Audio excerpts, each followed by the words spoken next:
for this activity, which is catch beanbag using one hand with alternate hand, there are three types of verbal prompt that we can use. The first one, you can use numbers, which is 3, 2, 1, catch. Or the second one, you can use for ready position using verbal instruction, which is ready, catch, and then throw the ball. And then the third one, you can say ready, set, catch, as in ready, set, go.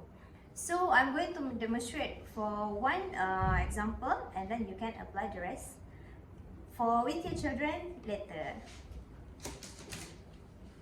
Okay, are you ready?